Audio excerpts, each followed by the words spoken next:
మిక్కిలిగా ప్రేమించిన మా ప్రేమ ప్రియ పరలోక తండ్రి, ఈ భాషానికి వస్తున్నా దయతో మాతో మాట్లాడండి.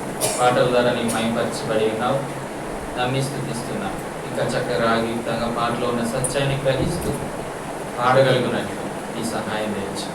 నిలబడుతున్న ఈ దాసుడు వంటి వాడు ఆరాధన కావలసినటువంటి మాటలను అనుగ్రహించి యథార్థంగా ఆరాధించగలిగినట్లు, వ్యర్థమైన ఆరాధన, వేషధారి ఆరాధన కాకుండా, మా పెదవులతో కాకుండా మా హృదయాంతరంగములో నుండి మా జీవక ఫలములను నీకు అర్పిస్తూ నేను స్థుతించి కొనియాడగలిగినట్లు నన్ను మమ్మల్ని సిద్ధపరిచి బలహీనుడు నీ దాసుని సిలుచాటు మరుగుపరుచుకొని ఆత్మతో నింపి నీ జ్ఞానమును, నీ శక్తి సామర్థ్యములను మెండుగా అనుగ్రహించి సిలుచాటు మరుగుపరుచుకొని అభిషేకించి వాడుకున్నాను. యేసు క్రీస్తు వారి నామంలో స్తుతించి ప్రార్థించి అడిగి పెట్టుకుంటున్నాము తండ్రి, ఆమేన్. పరిశుద్ధ గ్రంథము నుండి పరమగీతములు 4వ అధ్యాయం వచనం వెంబడి వచనం ధ్యానం చేసుకుంటూ వస్తున్నాం. ఈ ఆరాధనలో భాగంగా సాంగ్ ఆఫ్ సాల్మన్ చాప్టర్ 4 పరమగీతములు 4వ అధ్యాయము 13, 14 వచనాలు. Song of Solomon chapter 4 verse 13 and 14. 13, 14 వచనాలు అందరము కలిసి చదువుకుందాం. 13, 14 వచనాలు.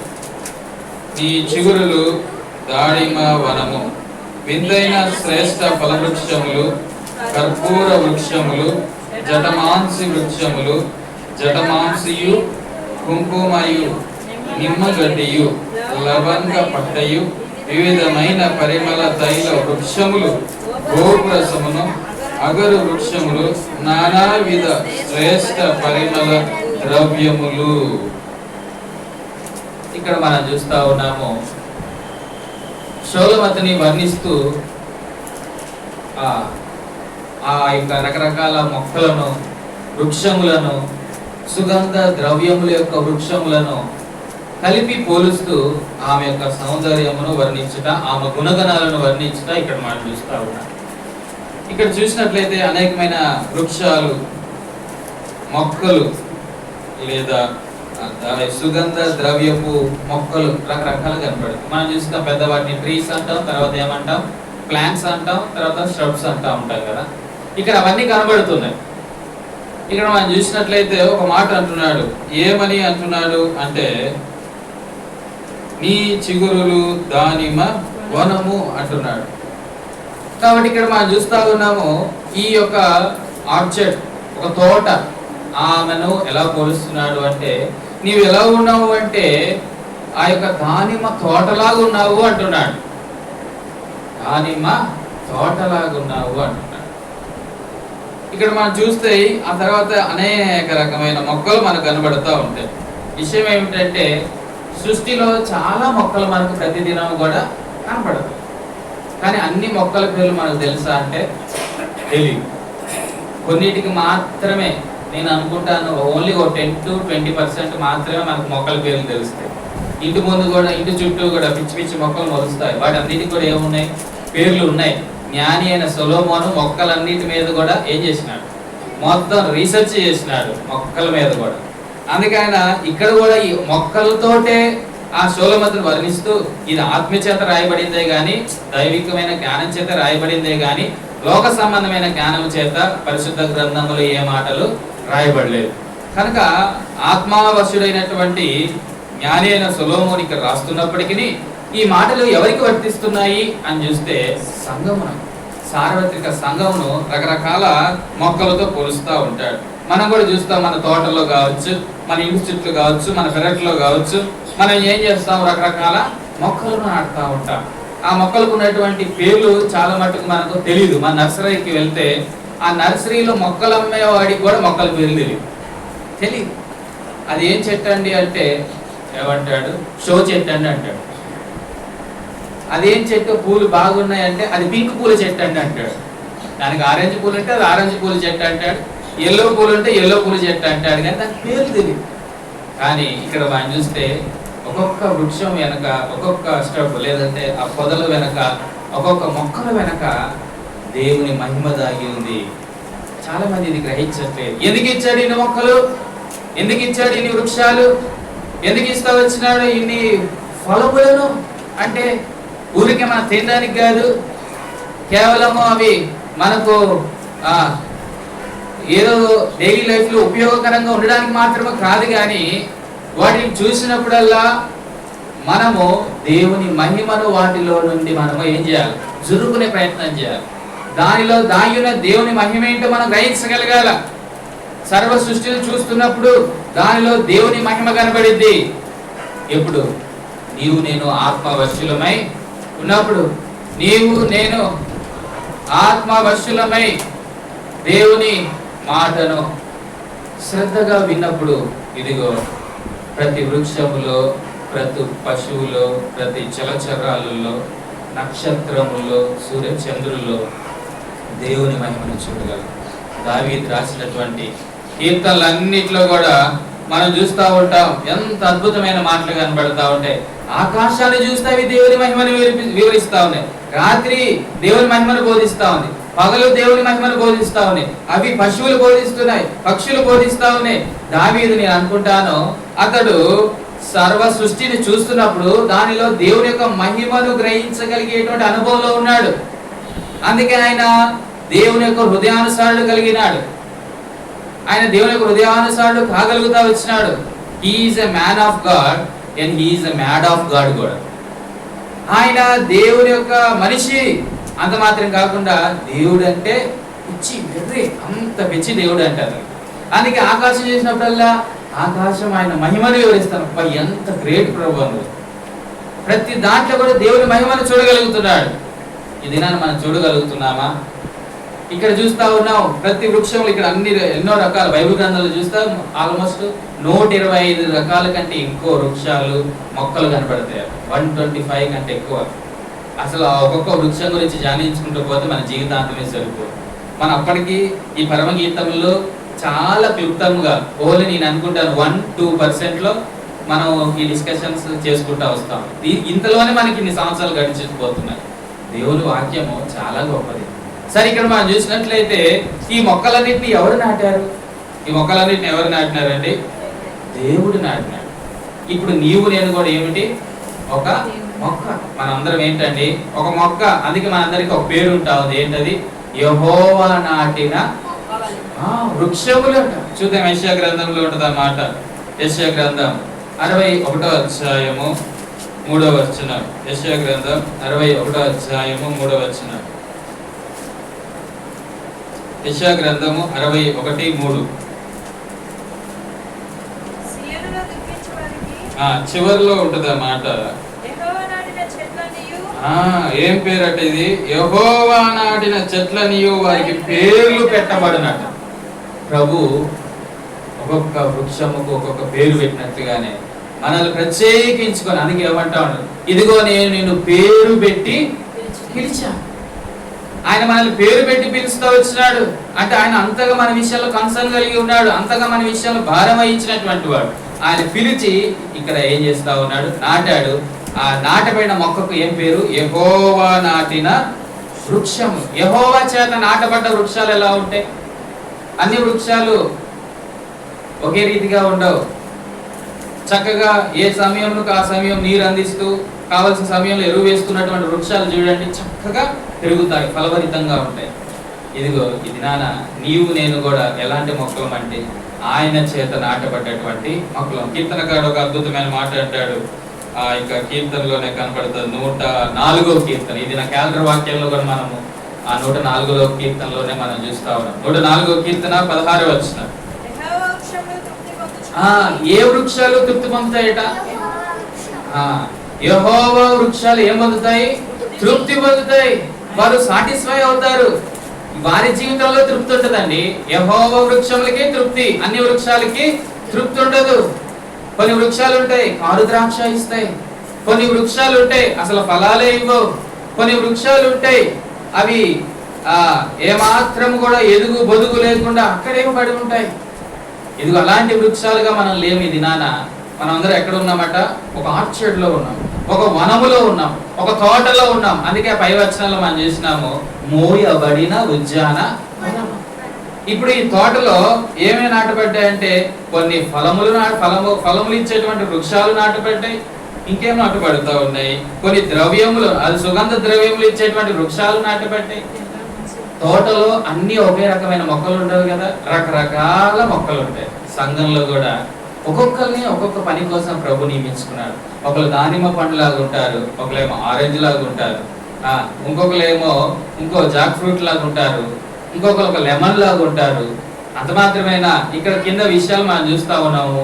ఒకరేమో దేవదారు ప్రాణులు లాగా ఉంటారు, ఒకరేమో అంజూరపు చెట్టు లాగా ఉంటారు, ఇంకొంతమంది ఏమో పామ్ ట్రీస్ లాగా ఉంటారు, ఈత చెట్లు లాగా ఉంటారు, కొంతమందికి వచ్చేసరికి ఖర్జూరపు వృక్షాలు లాగా ఉంటారు, ఇంకొంతమంది వచ్చేసరికి నిమ్మ గడ్డి లాగా ఉంటారు. ఇక్కడ రాస్తున్నాడు నిమ్మగడ్డి అని తక్కువది కదా, దాని గురించి మనం ధ్యానం చేసుకున్నాం. నిమ్మగడ్డి లాగా ఉంటారు, కొంతమంది మసగి వృక్షం లాగా ఉంటారు. ఇవన్నీ కూడా సంఘములో రకరకాల మరి వ్యక్తులకు సాదృశ్యంగా కనపడతాం. ఈ తోటలో చూస్తే అన్నీ ఉన్నాయి. ఇవన్నీ కూడా దేనికి ఉపయోగకరమైనవి అంటే దేవుని మహిమపరచడానికి సిద్ధపరచబడ్డటువంటి పాత్రలు. ఇవన్నీ కూడా దేవుని చేత నాటబడ్డాయి. ఒక్కొక్క వృక్షం చూడండి, అది పోమోగ్రానైట్ వేస్తే పోమోగ్రానైటే, దానిమ్మ పండు దానిమ్మ ఫలాన్ని ఇస్తే వేరే ఫలాలు ఇవ్వదు. అదే రీతిగా ఒక్కొక్కలము ఒక్కొక్క తలాంతు చేత దేవుని చేత ఏర్పరచబడి ఆయన సంఘంలో మనం నాటబడ్డాము. అందుకే యెహోవా నాటిన మొక్కలు, ఆయన నాటిన మొక్కలు ఎలా ఉంటాయట? తృప్తి పరచబడి, తృప్తి సాటిస్ఫై అవుతారు, అలాంటే తృప్తి పరచబడతారు. తృప్తి అంటే సమృద్ధి కాదు, బాగా గుర్తుపెట్టుకోండి. తృప్తి వేరు, సమృద్ధి వేరు. సమృద్ధిలో తృప్తి ఎప్పుడు దాగి ఉండదు. కొంతమంది లేమిలో కూడా తృప్తి కలిగి ఉంటారు. తృప్తే నిజమైన సమృద్ధి నేనంటాను. తృప్తే నిజమైన ఆశీర్వాదం, నిజమైన ఐశ్వర్యం. తృప్తి లేని వాడి జీవితంలో ఎంత ఐశ్వర్యం ఉన్నా అసలు అది ఐశ్వర్యమే అనిపించుకో. కనుక ఇక్కడ మనం చూస్తా ఉన్నాము కదా, ఈ యొక్క తోటలో నాటబడ్డటువంటి మొక్కలు మనం ఇక్కడ అనేకమైన వృక్షాలు ఉన్నాయి. బైబిల్ గ్రంథంలో ఉన్నటువంటి మొక్కల గురించి మనం మాట్లాడుకుంటూ పోతే మన దినము, సమయము, సంవత్సరాలు కూడా గతించిపోతాయి. అంత గొప్ప సత్యములు ఉన్నాయి. ఇక్కడ ఒక విషయాన్ని మనం చూసుకుంటూ వెళ్తాం. అందుకే ఎక్కువ రెఫరెన్స్ చూపించకుండా పైన కొన్ని విషయాలు మీకు చూపిస్తాను. ఫస్ట్ ఆఫ్ ఆల్ ఇక్కడ మనం ఒక ఫలాన్ని చూస్తున్నాం. ఏమిటి ఆ ఫలము? పోమోగ్రనేట్, దానిమ్మ ఫలము అనేటువంటి విషయాన్ని మనం చూస్తాం. ద్వితీయోపదేశకాండం 8వ అధ్యాయం 8వ వచనంకి వచ్చేసరికి అక్కడ ప్రభు వారిని ప్రవేశింప చేసేటువంటి దేశం గురించి ఒక మాట మాట్లాడుతూ, ఆ దేశం అంటే ఇట్ ఈస్ ఫుల్ ఆఫ్ పోమోగ్రనేట్స్. ఆ దేశము దానిమ్మ ఫలములు చేత నింపబడ్డ దేశము. ఏం దేశం అది? పాలు తేనెలు ప్రవహించే దేశం అంటున్నాడు కదా. అదే రీతిగా అక్కడ ఒక మాట మాట్లాడతాడు. ఆ దేశం నిండా ఏమున్నాయట? కనబడింది ఆ మాట మీకు? ఆ దేశం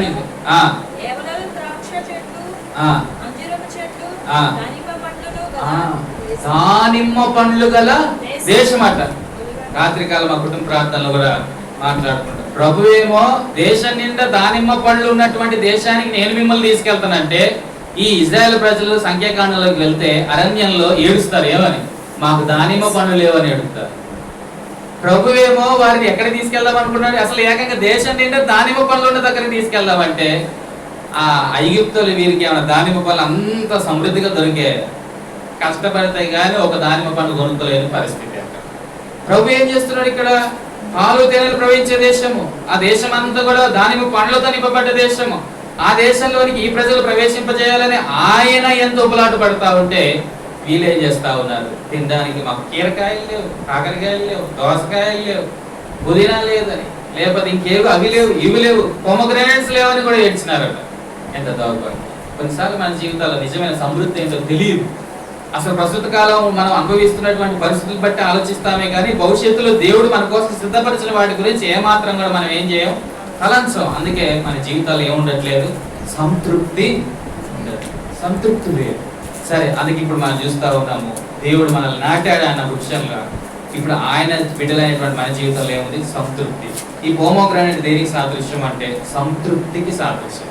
ఆ పక్వమైనటువంటి ఆ దానిమ్మ పండు చూడండి, అది పక్వకు వచ్చిన తర్వాత బ్రేక్ అయిపోయింది. దాని నిండా ఏముంటాయండి? దానిమ్మ పండు నిండా గింజలు ఉంటాయి. అది దేనికి సాదృశ్యం? ఫలభరితమైన జీవితానికి సాదృశ్యం. మల్టిప్లికేషన్ లేదంటే ఆ రీతిగా వృద్ధి చెందేదానికి కూడా సాదృశ్యం. అది విస్తారమైనటువంటి ఆశీర్వాదంలో సాదృశ్యం. అంత మాత్రమే కాకుండా ఆ సీడ్స్, ఆ గింజలన్నింటినీ కూడా దేనికి సాదృశ్యం అంటే దేవుని వాక్యమునకు సాదృశ్యం. ఒక క్రైస్తవుడు దేవుని వాక్యము చేత నింపబడ్డటువంటి ఒక దానిమ్మ పండులాగా ఈ దినాన ప్రభు మనల్ని ఏం చేసినారంటే సంఘంలో ఒక దానిమ్మ ఫలము కలిగినటువంటి వృక్షములాగా మనల్ని ఇచ్చినారు. ఇది దానిమ్మ పండు యొక్క అనుభవము, ఫుల్నెస్, సంపూర్ణత. అంత మాత్రమే కాకుండా పక్వమైన జీవితపు అనుభవం. అది పక్వంకి వచ్చిన తర్వాత అది ఏమవుతా ఉంటుంది, తినడానికి ఉపయోగకరంగా ఉంటుంది. కనుక అలా పక్వపరచబడ్డ దానికి, అదే రీతిగా నింపబడ్డ దానికి యోహాను సువార్త 15:5లో ఒక మాట అంటాడు, నేను మీ యందు మీరు నా యందు నిలిచి ఉంటే తప్ప మీరు ఏం చేయలేరు, ఫలించలేరు అంటాడు. ఆ రీతిగా ఇది ఫలింపబడ్డ అనుభవం, దేవుని చేత అంటకట్టబడ్డటువంటి అనుభవం.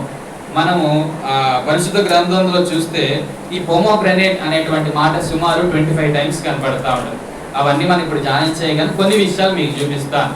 ఆ యొక్క అహరోను లేదంటే యాజకులు ధరించవలసినటువంటి వస్త్రముల మీద కూడా ఆ రోప్స్ ఉంటాయి కదా, నిలుటంగీలు, వాటి అంచులలో కూడా ఒక్కొక్క పోమోగ్రనేట్ అంటే ఆ డిజైన్ ఎంబ్రాయిడరీ చేయబడేటువంటి ఒక్కొక్క పోమోగ్రనేట్, దాని పక్కన గంట, మళ్ళీ పోమోగ్రనేట్, అలాగా ఈ అంచుల చుట్టూ కూడా ఆ యొక్క యాజకుడు ధరించవలసినటువంటి వస్త్రము వాటి మీద అదంతా రాయబడతారు. ఒకసారి ఆ మాట చూద్దాం. నిర్గమకాండం 28వ అధ్యాయం, నిర్గమకాండం 28, నిర్గమకాండము 28వ అధ్యాయం 33.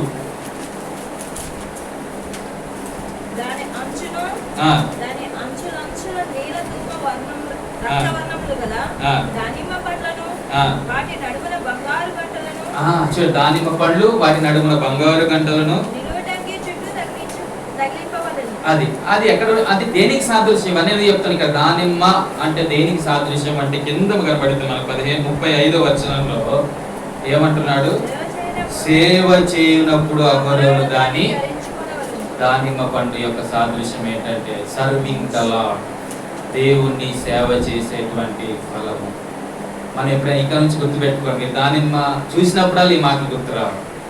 దానిమ్మ పండు చూస్తున్నప్పుడల్లా ఎంత ఫలిభరితంగా ఉన్నావు దానిమ్మ పండు, నా జీవితం అట్లా లేదే. నీవు ఎంత సేవ చేస్తున్నావు, దానిమ్మ పండ్లు ఎంత సేవ చేసింది మనకు, చాలా చాలా సేవ చేస్తుంది. అందుకే రక్తం తక్కువగా ఉన్నప్పుడు ఏం తినమంటారు, ఎక్కువ పోమోగ్రానేట్స్ తినమంటా ఉంటారు. దానిమ్మ పండ్లో ఉండే లక్షణాలు, పోషకాలు చాలా విలువైనవి. అది సేవ చేసే దానికి సాదృశ్యం. అందుకే ఇక్కడ ఆ యొక్క నిలువుటంగిల మీద ఆ యొక్క అంచులలో ఆ యొక్క పోమోగ్రానేట్ ఎంబ్రాయిడింగ్, దా పక్కనే బంగారు గంటలు, ఇవన్నీ కూడా ఒక యాజకుడు ధరించినటువంటి రోడ్లో అవన్నీ కనబడతా ఉంటాయి. కనుక ఇక్కడ పోమోగ్రానేట్ దేనికి సాదృశ్యము, దానిమ్మ పండు దేనికి సాదృశ్యం అంటే ఒకటి పక్వమైన, పరిశుద్ధమైనటువంటి, పరిపూర్ణమైనటువంటి, ఫలభరితమైనటువంటి జీవితమునకు, రెండోది సేవా జీవితమునకు. ప్రతి ఒక్కరము కూడా దేవుని సేవించే వారమై ఉండాలి. అదే ప్రభు కోరుకుంటా ఉన్నాడు. ఒకప్పుడు మనము లోకంలో ఉన్నటువంటి పాపాన్ని సేవించినాము, పాపమునకు దాసులము. కానీ నేడు దినాన చూస్తే మనమందరము కూడా క్రీస్తుకు, నీతికి దాసులమై ఉంటా ఉన్నాం. అంత మాత్రమే కాకుండా మనం చూస్తే 1 రాజులు 1వ అధ్యాయము 20వ వచనం దగ్గరకు వస్తే, సొలొమోను నిర్మించినటువంటి మందిరములో ఒక 2 స్తంభాలకి ఆ యొక్క బంగారము చేత ఈ యొక్క పోమోగ్రానేట్ ని మరి పోత పోయిస్తా ఉంటాడు. అక్కడక్కడ వాటి మీద కనబడతాయి. 1 రాజులు 1వ అధ్యాయం 20వ వచనం, రాజుల 1వ గ్రంథం 1వ అధ్యాయము 20వ వచనం అనుకుంటా, చూడండి.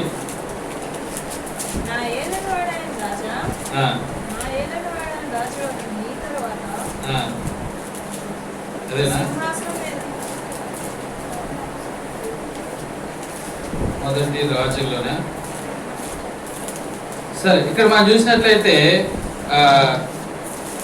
ఆ యొక్క దేవాలయము నిర్మించేటువంటి విషయంలో, దేవాలయము కట్టేటువంటి విషయంలోకి వచ్చినప్పుడు ఈ సొలొమోను చేత ఆ యొక్క నిర్మాణంలో కూడా వీటిని ఏం చేస్తా ఉన్నాడు అంటే వాడుతూ వస్తా ఉన్నాయి. 11లో అనుకుంటున్నారు, ఇక్కడ మనం చూస్తూ ఉంటాం మాట.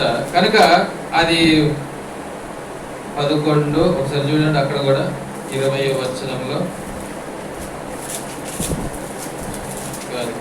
సరే, తర్వాత మీకు చూపిస్తాను రిఫరెన్స్. అయితే ఇక్కడ ఎందుకు ఈ విషయం చెప్తున్నాను అంటే, ఇక్కడ దానిమ్మ పండుగ చూడంగానే అది దేవుని ఆలయం అని గుర్తుకు రావాలి. ఆలయంలో వాడబడ్డటువంటి పాత్ర. కనుక మనం అందరం కూడా దేవుని ఆలయమై ఉంటా ఉన్నాం. కనుక దానిమ్మ ఫలంకి వచ్చేసరికి ఎన్ని నిర్వచనాలు కనబడతా ఉన్నాయి. దానిమ్మ ఫలం దగ్గరకు వచ్చేసరికి ఎన్ని విషయాలు కనబడతా ఉన్నాయి. మీరు మీ సొత్తు కారు విలువ పెట్టి కొనబడినటువంటి వారు మీ దేహముతో దేవుణ్ణి మయంపరచండి. మీ దేహము పరిశుద్ధాత్మకు ఆలయమై ఉన్నదని మీరు ఎరుగరా అనే మాట 1 కొరింథీ 6వ అధ్యాయంలో మనం చూస్తూ ఉంటాం. కానీ ఇక్కడ అన్ని చూసినట్లయితే ఈ పోమోగ్రానైట్ చూసినప్పుడల్లా ఇవి మనకు గుర్తు రావాలా. ఒక్కొక్క వృక్షంలో ఒక్కొక్క సత్యము దాగి ఉంది. ప్రభుని అడగాల, ప్రభువా ఈ వృక్షంలో ఏమి సత్యం దాగుంది నాకు బయలుపరచాలి. దావీదుకి అలాగా ప్రభు బయలుపరిచినాడు కాబట్టే తాను సృష్టిని చేసినప్పుడల్లా సృష్టికర్త అయిన దేవుని కొనియాడకుండా ఉండలేకపోయినాడు. ఎంత అద్భుతం. కనుక ఇక్కడ మనం అందరం కూడా ఆయన చేత నాటబడ్డ వృక్షములు. రెండవదిగా ఏ మొక్క కనబడతా ఉంది అక్కడ మనం చూద్దాము. పరమ గీతంలోకి వస్తే ఒకటేమిటి, దానిమ్మ పండ్లు అయిపోయింది. తర్వాత సరే అక్కడ అన్ని ఫలాల గురించి మాట్లాడుతున్నాడు. ఆ తోటలో వచ్చేసరికి అన్ని ఎలా ఉంటాయట, శ్రేష్టమైన ఫలములు, అన్ని శ్రేష్టమైన ఫలాలే ఉంటాయి. సరే ఆ తర్వాతకి వస్తే మన మొక్క పేర్లు చూద్దాము. కర్పూర వృక్షము, క్యాంఫైర్ అంటాడు కేజీవీలో. మిగతా ట్రాన్స్లేషన్కి వచ్చేసరికి హెన్నా అంటారు, మనకి ఇంకా బాగా అర్థం అవడానికి. హెన్నా ఉంటది కదా మన ఇంట్లో కూడా, హెన్నా కనపడతాం, గోరింటాకు, అదొక దానిలో ఒక జాతి అన్నమాట. అది మనకు ప్రాముఖ్యంగా ఆడవాళ్ళు చేతులకు పెట్టుకోవడానికో లేదంటే రకరకాల వాటికి దాన్ని వాడుతూ ఉంటారు. ఇక్కడ ఈ సంఘంలో ఉన్నటువంటి విశ్వాసులను, పరిశుద్ధులను, సంఘాన్ని ఇక్కడ దేంతో పోలుస్తున్నాడు మరోసారి అంటే హెన్నాతో పోలుస్తాం, హెన్నా ప్లాంట్ తో పోలుస్తాం. ఇది 2 పర్యాయములు కనబడుతుంది. ఆ 2 పర్యాయములు కూడా సాంగ్ ఆఫ్ సొలొమోన్ పరమగీతంలోనే కనబడుతుంది, మనకి ఎక్కడ కనబడదు. కనుక ఇది దేనికి సాదృశ్యము అంటే ఇది అటోన్మెంట్ అనగా ప్రాయశ్చిత్తమునకు సాదృశ్యం. ప్రాయశ్చిత్తమైనటువంటి ప్రభువైన యేసుక్రీస్తు వారికి సాదృశ్యం కనబడతా ఉంది. ప్రభు మన కోసం ప్రాయశ్చిత్తుడైనాడు. మనం చెల్లించవలసినటువంటి క్రయమంతా చాలా చెల్లిస్తా ఉన్నాడు. ఆయన మనల్ని ఏం చేస్తా ఉన్నాడు, విమోచిస్తా ఉన్నాడు. ఆ విమోచనకు సాదృశ్యము, విమోచింపబడిన వారికి సాదృశ్యము, ప్రాయశ్చిత్తము చేయబడి పరిశుద్ధులుగా మార్చబడ్డటువంటి వారికి సాదృశ్యము. అంత మాత్రమే కాకుండా మనం చూసినట్లయితే ఆ యొక్క హెనాని మామూలుగా ఆడవాళ్ళు దేనికి వాడుతూ ఉంటారంటే సౌందర్యం కోసము వాడుతూ ఉంటారు కదా. ఆ యొక్క సౌందర్యం కోసం వాడుతూ ఉంటారు, చేతులు పెట్టుకుంటారు, కాళ్ళకు పెట్టుకుంటూ ఉంటారు, రకరకాలుగా దాన్ని వాడుతూ ఉంటారు. మన భారతదేశంలో కొన్ని మిడిల్ ఈస్ట్ కంట్రీస్లో కూడా వాడుతారు, కొన్ని దేశాల్లో దొరకదు కూడా. మనకి ప్రాముఖ్యంగా ఈ హెన్నా ఎక్కడ దొరికింది అంటే మన ఇండియాలో కొన్ని అరబ్ కంట్రీస్లోనే ఎక్కువగా దొరుకుతూ ఉంటారు. మీరు బాగా నేను ఈ వాక్యములన్నీ ధ్యానం చేస్తున్నప్పుడు ఆయా స్కాలర్స్ చెప్తా ఉన్నారు, ఈ వచనాలు, ఈ 2 వచనాలు కనపడ్డటువంటివి ఆ మొక్కలు కానీ, ఆ స్పైసెస్ కానీ, ఆ షర్బ్స్ కానీ ఎక్కువగా ఇండియాలోనే దొరుకుతాయి అంట. మరి చూడండి ఎంత గొప్ప సంకల్పం భారతదేశం పట్ల దేవునికి ఉందో నాకు ఆశ్చర్యం వేస్తాం. కానీ నిజమైనటువంటి హెన్నా మొక్కలు భారతదేశంలోంచి బయటికి రావాలి. అనగా క్రైస్తవ సమాజంలో ఉండవలసినటువంటి ఆ యొక్క కర్పూరపు మొక్కలు కనబడట్లేదు భారతదేశం. ఎంత దుఃఖకరమైన విషయం. సరే ఇక్కడ మనం చూసినట్లయితే ఇది దేనికి సాదృశ్యం, బ్యూటీనెస్ కి సాదృశ్యం. ఆయనేమో సొగసైనను స్వరూపమైన లేనివాడు అవుతూ ఇది మనకి ఏమి ఇచ్చినాడు, బ్యూటీనెస్, అందం ఇచ్చినాడు. ఏమిటి అందం, హోలీనెస్, పరిశుద్ధతని ఇచ్చినాడు, యథార్థతని ఇచ్చినాడు, దీనత్వాన్ని ఇచ్చినాడు. ఈ యొక్క లోక సంబంధమైన సౌందర్యం కాదు, ఆత్మ సంబంధమైనటువంటి సౌందర్యమును ప్రభువు మనకు పూర్తిగా ఆపాదించాడు. కనుక మొట్టమొదటిగా పోమోగ్రానైట్ అనగా ఏమిటో చూసాం. రెండోదిగా సమయం లేదు కనుక ఓన్లీ ఆ మాటలు మీకు చెప్పి ముగిస్తాను. రెండోదిగా వచ్చేసరికి ఏమంటామన్నాడు ఇక్కడ, హెన్నా అనేసరికి బ్యూటీనెస్ కి, విమోచింపబడిన దానికి, అదే రీతిగా ప్రాయశ్చిత్తము చేయబడిన వారు దానికి కూడా సాదృశ్యం కనబడుతుంది. ఆ తర్వాత మొక్క చూడండి, జటామాంస వృక్షము, స్పైక్ నాడ్ అంటా ఉన్నాడు. ఈ జటామాంసి ఎప్పుడు వాడతారు అని మనం చూసినట్లయితే మార్కు సువార్త 14వ అధ్యాయంలో అక్కడ మనం చూస్తాం. చూడండి మార్కు సువార్త 14:3. మార్కు సువార్త 14:14 యేసు ప్రభువు వారు కుష్ఠరోగి అయినటువంటి సీమోను ఇంట భోజనానికి కూర్చున్నప్పుడు ఒక స్త్రీ మిక్కిలి విలువగల ఏం తెచ్చింది ఇక్కడ, జటమాంసి. ఈ పదం 5 సార్లు కనబడింది. ఆ 5 సార్లు 2 సార్లు సువార్తల్లోనే కనబడుతుంది. 2 స్త్రీలు ప్రభువైన యేసుక్రీస్తు వారి పాదముల మీద, తల మీద పోసినట్లు కూడా మనం చూస్తూ ఉంటాం. ఇది దేనికి సాదృశ్యం అంటే లవ్, ప్రేమకు సాదృశ్యం. ఆమె ప్రభుని ప్రేమించింది కనుకే ఏం చేస్తా ఉంది అక్కడ మిక్కిలి ఏంటట పుట్టి విలువైందా ఏమిటండి మిక్కిలి విలువైంది, వెరీ ప్రేషియస్. అనగా ఆ ఒక్క చిన్న బుడ్డి కొనాలంటే సంవత్సరం అంతా సంపాదించినటువంటి ఆదాయాన్ని అమ్మితే గానీ ఆ ఒక్క బుడ్డి కొనలేదట, అంత విలువైనటువంటిది. ఇదిగో ఆ విలువైన అత్తరు ఏం చేసింది ఆవిడ తీసుకొని వచ్చి అత్తరు బుద్ధి పగలగొట్టి ఇక్కడ తల మీద పోసి. ఎంత మళ్ళా యోహాను సువార్త 12వ అధ్యాయంలో కూడా కనపడతాయి. సరే ఇవన్నీ కాదు కానీ ఇక్కడ మనకు ఒక విషయం అర్థమవుతుంది ఏంటంటే లవ్, ప్రేమ. ప్రేమ దైవికమైనటువంటి ప్రేమ. ఈ యొక్క జటమాంసి యొక్క అర్థం ఏమిటంటే ప్రేమను వెదజల్లేటువంటి ప్రేమను వ్యక్తపరిచేటువంటి మొక్క. ఇది నా సంఘంలో ఉన్నప్పుడు ఈ మొక్కలు ఏం చేస్తామని ప్రేమను వ్యక్తపరుచున్నాయి. తండ్రి అయిన దేవుడు పాపులమైన మన ఎడల తన ప్రేమను ఎలా వ్యక్తపరిచినాడు? ఒక వ్యక్తి పట్ల ఒక ప్రేమను వ్యక్తపరచాలి అంటే ఏదో రీతిగా మనం ఏం చేస్తాం, ఒక వస్తువు ఇచ్చో, చిన్నపిల్లలైతే ముద్దు పెట్టో, వృద్ధులైన వారి కౌగిలించుకోనో ఏం చేస్తాం, వారి దగ్గర తీర్చుకొని వారి మీద మనకు ఉన్నటువంటి ప్రేమను ఏం చేస్తామండి వెల్లడిపరుస్తాం. తండ్రి అయిన దేవుడు పాపులైనటువంటి మానవుని పట్ల తన ప్రేమను ఎలా వెల్లపరిచినాడు అంటే తన ఏకైక కుమారుడు ఇచ్చుటను బట్టి. మరి కుమారుడు మన ఎడల తన ప్రేమను ఎట్లా వెల్లడిపరిచాడంటే తన ప్రాణమును అర్పించడం బట్టి. ఇదినా నా ప్రశ్న ఏంటంటే నీవు దేవుని పట్ల నీ ప్రేమను ఎలా వెల్లడిపరుస్తున్నావు? మాటల్లో ఉండాలా, క్రియల్లో కూడా ఉండాలి. కేవలం మాటలతో ఉండి ప్రేమించేవారు మొక్కలుగా మనం ఉండిపోవద్దు. ఈ జటమాంసి ఇది బ్రేక్ అనగా ఈ జటమాంసి మనం చూసినట్లయితే ఆ అత్తరుబుడిని ఆమె ఏం చేస్తా ఉంది, పగలగొట్టింది. ఇక్కడ సాక్రిఫికేషన్ లేదంటే సమర్పణ కూడా కనబడుతున్నట్లుగా మనం చూస్తాం. ఈ యొక్క జటమాంసి వృక్షము చూసినప్పుడల్లా ఏం గుర్తు రావాలి? సమర్పణ. ఆమెకు సంబంధించిన అంత కూడా ఆమె ఏం చేసింది, సంవత్సరం దాకా సంపాదించుకున్న ఆ ఆస్తి అంతటిని కూడా తీసుకొని వెళ్ళి ఒక గుడ్డు కొనుకొచ్చి ఇదిగో ప్రభువు దగ్గర పళగొట్టి ప్రభు మీద పోసినట్లుగా మనం చూస్తాం. ఆయన పాదాల మీద పోస్తున్నట్లుగా మనం చూస్తూ ఉంటాం. ఇది సమర్పణ, సాక్రిఫైస్. ఇది నిజముగా ప్రభుని ఆరాధించే విధానము. పై పెదాలతో కాదు, హృదయాంతరంగం నుండి వచ్చేటువంటి ఆరాధనకు సాదృశ్యము ఈ యొక్క జటమాంసి వృక్షము. ప్రేమను వ్యక్తపరిచేదానికి సాదృశ్యము ఈ జటమాంసి వృక్షము. ఇంకా మనం చూసినట్లయితే తర్వాత చూడండి ఇంకేం మొక్క కనబడుతుంది? కుంకుమయు. కుంకుమ, కుంకుమయు. ఈ కుంకుమ అనేటువంటి పదము కేవలం ఒకే ఒకసారి ఇక్కడే కనబడుతుంది. కుంకుమ అనగానే మనం చూస్తూ ఉంటాం, ప్రాముఖ్యంగా గర్భిణీ స్త్రీలు ఏం చేస్తారు, కుంకుమ ఎప్పుడు వాడుతూ ఉంటారు? కడుపుతో ఉన్నప్పుడు. ఎందుకు వాడతారు? తెల్లగా పుడతారు. ఎట్లా పుడతారు నాకు అర్థం కాదు. ఆ నీగ్రో వాళ్ళకి కుంకుమ పువ్వు దొరకదా? డబ్బులు ఖర్చు పెట్టిన కుంకుమ పువ్వు తీసుకెళ్ళచ్చు కదా. కుంకుమ పువ్వు ఎక్కువ దొరికేది మన ఇండియాలోనే. అక్కడ రాస్తున్నప్పుడు నాకు ఆశ్చర్యం వేస్తాను, బైబిల్ స్కాలర్స్ రాస్తున్నాడు, it will found in Indian Himalayas అని రాస్తున్నాడు. బా, ఎంత గొప్పగా భారతదేశాన్ని దేవుడు ఎన్నుకున్నాడు అది గ్రహించట్లేదు చాలా మంది.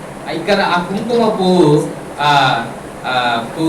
ఉన్నటువంటి ఆ కుంకుమ పువ్వు ఏం చేస్తారంటే వాడుతూ ఉంటారు. దేనికి వాడతారు? ఫ్రాగ్రెన్స్ కి వాడతారు, కొన్నిసార్లు స్వీట్నెస్ కి వాడుతూ ఉంటారు. అది చాలా విలువైంది, చాలా కాస్ట్లీ. చాలా విలువైంది అంటే చాలా విలువైంది కుంకుమ పువ్వు. అది కేజీయే చాలా వేలల్లో ఉంటుంది. ఇక్కడ మనం చూసినట్లయితే సంఘంలో ఉన్న ప్రతి మొక్క కూడా ఏంటండి, విలువైన మొక్క. అందుకే అక్కడ ఒక మాట మాట్లాడినాడు, వింతైన శ్రేష్ఠ ఫలములు అన్నాడు. సంఘంలో ఉన్న మొక్కలన్నీ పనికిమాల మొక్కలు ఉండవు. సంఘాల్లో పనికిమాల మొక్కలు ఏం చేస్తారు? ఆయన దగ్గర గొడ్డలు ఉంటుంది. ఇప్పుడే ఆ గొడ్డలు ఎక్కడ ఉంది? చెట్టు వేరున పెట్టబడి ఉన్నది. అది పనికిమాలిన చెట్టు తీసి అవతల పడేస్తాడు. సంఘంలో ఉన్నదంటే ఫలించే మొక్కే. సంఘంలో ఉందంటే అది సంతృప్తి పరచబడుతూ అనేకులకి సంతృప్తినిచ్చేటువంటి మొక్కే అది. దినాన ప్రభు మనల్ని అలాంటి అనుభవం వచ్చిన. సరే, ఇక్కడ కుంకుమ మొక్క దేనికి సాదృశ్యం అంటే టేస్ట్ అండ్ గుడ్ స్మెల్. ఒక సువాసన కూడా వాడుతూ ఉంటారు. ఒక పరిమళ వాసన ఇచ్చేటువంటి వృక్షము. ఎఫెసీయుల రాసిన పత్రిక 2వ అధ్యాయంలో మనం చూస్తాం, క్రీస్తు పరిమళ వాసన మనం కలిగి ఉన్నట్లుగా తన రక్తం చేత మనల్ని పవిత్రపరిచి పరిశుద్ధపరిచి తన సొత్తుగా మార్చుకున్నాడు. ఈ దినాన మనలో నుంచి వచ్చేటువంటి వాసన క్రీస్తు వాసనే కదా. మనం అనేకులకు ఏమై ఉన్నాము? మత్తయి సువార్త 5లో అంటాడు, మీరు లోకమునకు ఉప్పు అయి ఉన్నారు అంటే టేస్టీగా ఉంటా ఉన్నాం, మాధుర్యంగా ఉంటా ఉన్నాం. కుంకుమ పువ్వు ఒక ఇంత గిన్నెడు పాలల్లో ఎన్ని వేస్తారు కుంకుమ పువ్వు రెబ్బలు? 4-5 మించి 5. మొత్తం కలర్ మారిపోయింది, సువాసన వస్తూ ఉంటుంది, టేస్ట్ మారిపోతా ఉంటుంది. అందుకే ప్రభు కూడా లోకంలో మీరు ఉప్పు అయి ఉన్నారు. ఇక్కడ ఆర్చర్డ్లో ఈ తోటలో కనబడుతున్న మొక్కలు చాలా అరుదైన మొక్కలు, అవి కొన్నే ఉన్నాయి కానీ ఎంతో శ్రేష్టమైనవి, విలువైనవి. ఇది నా ప్రభు నిన్ను నన్ను ఒక కుంకుమ మొక్కలాగా మలుచుకుంటూ వస్తా ఉంది. ఇంకా చూద్దామా తర్వాత? నిమ్మగడ్డి. నిమ్మగడ్డి గడ్డి అంటే మనం ఏం చేస్తాం? అది ఎన్నికలేని దానిలాగా ఉంటాం. కానీ ఇక్కడ ప్రభు మాట్లాడుతున్నాడు, ఏం గడ్డి అంటే ఇది? నిమ్మగడ్డి. నిమ్మగడ్డికి చాలా ప్రత్యేకత ఉంది. నిమ్మగడ్డిని మనం చూసినట్లయితే పరిశుద్ధ గ్రంథంలో 3 సార్లు కనబడుతుంది. ఆ 3 సార్లు కూడా యాజకుల్ని అభిషేకించేటప్పుడు, లేదంటే ఆ యొక్క ప్రత్యక్షపు గుడారంలో పనిముట్లు ఉంటాయి, ఆ పనిముట్లను ప్రతిష్ఠించడానికి ఒక అభిషేకపు తైలాన్ని ప్రిపేర్ చేయాలి. ఆ అభిషేకపు తైలంను ప్రిపేర్ చేసడంలో భాగముగా నిమ్మగడ్డిని వాడతారు. ఈ నిమ్మగడ్డి నుంచి ఒక ఆయిల్ తీస్తారు. ఈ ఆయిల్ని ఆ ప్రత్యక్షపు గుడారంలో ఉన్నటువంటి పనిముట్లను ప్రతిష్ఠించడానికి వాడతారు. ఈ ప్రతిష్ఠింపబడ్డ పనిముట్లను ఏది తగిలినా అది కూడా ఏమైందట? పవిత్రపరచబడిద్దట. ఎంత అద్భుతమైన మాటలు మనం ఎక్కడ చూస్తామంటే అవి నిర్గమాకాండంలో కనబడతాయి. 30:23 ఇది ఒక రెఫరెన్స్ మనం చూద్దాం. కొన్ని చూపిస్తాం అవసరం అలా అనుకున్నవి. నిర్గమాకాండం 30:23. నిర్గమాకాండం 30:23.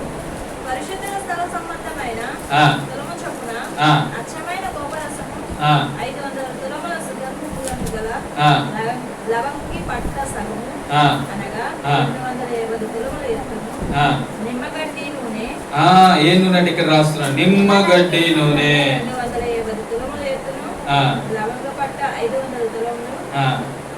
సరే, ఇవన్నీ అభిషేకించడానికి వాడేటువంటి తైలములో వాడడానికి, అభిషేకించడానికి ఒక ఆయిల్ ప్రిపేర్ చేస్తారు, అనాయింటింగ్ ఆయిల్. ఆ ఆయిల్ ప్రిపేర్ చేయడంలో ఇవన్నీ వాడతారు. ఈ ఆయిల్ ఇటు అహరోను అక్కడ కుమారుల మీద పోస్తూ, అదే రీతిగా అక్కడ ప్రతిష్ఠింపబడ్డటువంటి ప్రత్యక్షపు గుడారంలో ఉన్నటువంటి వస్తువులు ప్రతిష్ఠించడానికి కూడా ఈ ఆయిల్ వాడతారు. మనం కింద ఈ మాట కనబడింది 29లో, అవి అతి పరిశుద్ధమైనవిగా ఉండునట్లు వాటిని ప్రతిష్ఠించవలెను. ప్రతిష్ఠించడానికి, అవి అతి పరిశుద్ధంగా ఉండడానికి ఈ ఆయిల్ ని మరి వాడతారు. అంత మాత్రం కాకుండా ఏమంటున్నాడు, వాటిని తగులు ప్రతి వస్తువు కూడా ఏమైందట? ప్రతిష్టమైపోయిందట. అంత శక్తి ఆ ఆయిల్ ఉంటా ఉంది. ఈ oil nothing but Holy Spirit, పరిశుద్ధాత్మక సాదృశ్యం. అభిషేకిస్తా ఉన్నాడు ప్రభు. మనందరం కూడా అభిషేకించబడ్డటువంటి వారు. ఆ తండ్రి మనల్ని ఏం చేస్తాం? 1 కొరింథీలో కనబడుతుంది అన్నమాట, 1 అధ్యాయం అనుకుంటారు. ఆ తండ్రి మనల్ని అభిషేకిస్తా వస్తా ఉన్నాడు. ప్రియమైనటువంటి వారులారా, అభిషేకింపబడ్డటువంటి వారంలో సాదృశ్యము ఈ నిమ్మగడ్డి. ఈ నిమ్మగడ్డి నుంచి వచ్చినటువంటి నూనె. నిమ్మగడ్డికి ఇంకో ప్రత్యేకమైనటువంటి విశిష్టత ఉంది. నేను ఇంట్లోకి పాములు వస్తున్నాయి, ఈ పాములు రాకుండా కొన్ని చెట్లు ఉంటాయి. ఏమైనా చెట్లు ఉన్నాయని అంతకుముందు నేను వెతుకుతూ ఉంటే నిమ్మగడ్డిని చూస్తా వచ్చిన. నిమ్మగడ్డికి లెమన్ గ్రాస్ అని రాస్తారు. కొన్ని ట్రాన్స్లేషన్లో ఇక్కడ ఇంగ్లీష్లో ఒక వేరే పదం వాడినాడు, కానీ నిమ్మగడ్డికి లెమన్ గ్రాస్ అని వాడుతూ ఉంటారు కొన్ని చోట్ల. సరే, ఆ నిమ్మగడ్డికి ఒక ప్రత్యేకత ఉంది. ఆ నిమ్మగడ్డి ఉంటే పాముల లోపలికి రావట. ఎందుకు రావు అంటే అది ఏమైంది? ప్రతిష్ఠింపబడిన దానికి సాదృశ్యం. పాము పాపమునకు సాదృశ్యం. ఇదిగో మీరు దేవునికి లోబడండి, అపవాదిని ఎదిరించండి, అప్పుడు మీ ఎదురు నుంచి వాడు పారిపోతాడు. ఎవరైతే ప్రతిష్ఠింపబడ్డవాడై ఉన్నాడో, ఎవరైతే ప్రభు చేత ఎన్నుకో చేయబడ్డవాడై ఉన్నాడో, వారి దగ్గర అపవాది నిలవలేడు. పాతాళ లోకపు ద్వారం ఎన్నటికీ కూడా నిలవ నేరవు. అపవాది, దావీదు కుమారుడా, మాతో నీకేమి పని, మమ్మల్ని బాధించవచ్చితివా అని ఆ సేనా దయ్యము పట్టినటువంటి వాడు కేకలు వేసినట్లుగా మన లేఖనాల్లో చూస్తాం. ఇదిగో ప్రతిష్ఠింపబడ్డ వారి దగ్గర పాపమే ఉండదు. ప్రతిష్ఠింపబడ్డ వారి ఎదుట అపవాది జయం ఎన్నటికీ కూడా పొందుకోలేడు. ఈ నిమ్మగడ్డి దేనికి సాదృశ్యం అంటే ప్రతిష్ఠింపబడిన వారికి సాదృశ్యము. ప్రతిష్ఠింపబడ్డ వారిలో పాపం ఉండదు, పాపం ఎన్నటికీ కూడా వారు చేయొచ్చారు. ఇంకా తర్వాత చూడండి, ముగించేద్దాం, 3 ఉన్నాయి. ఇంకా లవంగ పట్ట. ఇందాక లవంగ పట్ట చూసాం కదా, దేంట్లో? ఆ యొక్క అనాయింటింగ్ ఆయిల్లో దీన్ని కూడా వాడతారు. అనగా ఇది కూడా దానికే సాదృశ్యము. ఇది పర్ఫ్యూమ్, సువాసన ఇస్తూనే మరి అదేవిధంగా ఒకళ్ళని అభిషేకించడానికి, ఒక వస్తువును అభిషేకించడానికి వాడేటువంటి తైలం. ఆ తర్వాత ఇంగ్లీష్ లో ఒక మాట ఉంటుంది, తెలుగులో మాట కనబడలేదు. ఫ్రాంకిన్సెన్స్, కర్పూరము. కర్పూరం అనే మాట కూడా అక్కడ రాస్తాడు ఇంగ్లీష్ బైబిల్లో. ఇది దేనికి సాదృశ్యం అంటే దైవత్వమునకు సాదృశ్యం. దైవత్వమునకు సాదృశ్యం. తర్వాత చూడండి, ఇంకా బోలం, గోపురసం. గోపురసం అన్న బోలం అన్న ఒకటే కనుక మిర్ర అని రాస్తాడు ఇంగ్లీష్ లో. కాబట్టి ఈ బోలము దేనికి సాదృశ్యము అంటే సింబల్ ఆఫ్ డెత్. మనం లోకం విషయంలో చనిపోయినామో అని సాక్ష్యం ఇచ్చేదానికి ఈ బోలము సాదృశ్యం. అంటే ఇవన్నీ ఎందుకు చెప్తున్నాను, ఒక్కొక్క మొక్క మనం ఏమై ఉన్నామో అది వివరిస్తా ఉంది. మీరు ఇంటికి వెళ్ళాక మీరు ఇక్కడ మొక్కలు ఉంటే ఆ మొక్కను తీక్షణంగా చూడండి. ప్రభు ప్రార్థన చేసుకోవాలి, ప్రభు ఈ మొక్క ద్వారా నాతో ఏదో ఒకటి మాట్లాడమనండి. తప్పకుండా ఆ మొక్క ద్వారా మాట్లాడతారు. God speaks through animals, God speaks through plants, God speaks through each and everything. ఆయన ప్రతి దాని ద్వారా కూడా ప్రభు మనతో మాట్లాడతారు. ప్రతి వస్తువు ద్వారా సృజింపబడ్డ ప్రతి దాని ద్వారా ప్రభు మాట్లాడతారు. కానీ ఇక్కడ ఈ గోపరసము లేదా గోళము దేనికి సాదృశ్యం అంటే ఇదిగో నేను లోక విషయంలో చనిపోయినాను అనే దానికి సాక్ష్యం ఇవ్వడానికి సాదృశ్యము. ఇంకేమంటున్నాడు, అగరు వృక్షము. ఇది కూడా మనం ఎక్కడ చూస్తాం అగరు అనేటువంటి మాట అంటే యేసు ప్రభు వారిని సమాధి చేయడానికి తీసుకొస్తున్నటువంటి యోహాను సువార్త 19వ అధ్యాయంలో ఈ మాటలు కనబడుతుంది. బోలము, ఇంకేం తెచ్చారట, అగరు అనే మాట కనబడుతుంది. గోప్రసము, అగరు, బోలము, అగరు, మిర్ అండ్ ఆలోస్ అనేటువంటి మాట కనబడతాం. ఈ రెండు కూడా ఇది మరణమైన దానికి సాదృశ్యము, భద్రపరచబడే దానికి సాదృశ్యము. ఇది ఒక రకమైనటువంటి పెర్ఫ్యూమ్, సువాసన ఇచ్చే దానికి సాదృశ్యం. కనుక సృష్టిలో ఉన్న ప్రతి వృక్షాన్ని మనం చూడగలిగితే దేవుడు మనల్ని ఎన్ని విధములుగా ప్రేమిస్తున్నాడో అర్థమవుతూనే మనల్ని ఏ రీతిగా ఉండాలని కోరుకుంటున్నాడో కూడా అర్థమవుతుంది. కనుక ఓవరాల్ గా మనం చూస్తే మనం అందరం ఏమై ఉన్నామంటే దేవుడు నాటిన వృక్షాలమై ఉన్నాము, ఆయన మొక్కలమై ఉన్నాము. ఆయన మొక్కలు ఎలా ఉంటాయట, తృప్తితో ఉంటాయి. ఆయన మొక్కలు ఎలా ఉంటాయంటే ఫలభరితముగా ఉంటాయి. ఆయన మొక్కలు ఎలాగ ఉంటాయి అంటే సుగంధమునిచ్చేటువంటి మొక్కలుగా ఉంటాయి. ఆయన మొక్కలు ప్రేమను వెదజల్లేటువంటి మొక్కలు. ఆ యొక్క మొక్కలు ప్రతిష్ఠింపబడ్డటువంటి మొక్కలు. ఆ యొక్క మొక్కలు సేవ చేసేటువంటి మొక్కలు. ఆ యొక్క మొక్కలు లోకం విషయంలో చనిపోయినటువంటి మొక్కలు. ఆ యొక్క మొక్కలు ఇంకా మనం చూస్తే అనేకమైన అనుభవాలు అక్కడ కనబడతా ఉన్నాయి కదా. వాటన్నిటిని బట్టి ప్రభువా నా జీవితంలో ఇన్ని అనుభవాలు ఇచ్చినందుకు, నా జీవితంలో ఇదిగో నీ వనములో నన్ను నాటావు. ఈ వనము ఏమైందంట, మోయబడిన ఉద్యానవనము. దీంట్లో ఒక శ్రేష్టమైన ఫలభరితమైనటువంటి మొక్కగా నన్ను నాటావు నాయన అని చెప్పి మనం ప్రభుని స్తుతిద్దాం, ఆరాధన చేద్దాం. మన జీవితాల్లో ప్రభు చేసిన కార్యములు బట్టి, ప్రభు మనల్ని నియమించుకున్న విధానం బట్టి ప్రభుని స్తుతిద్దాం.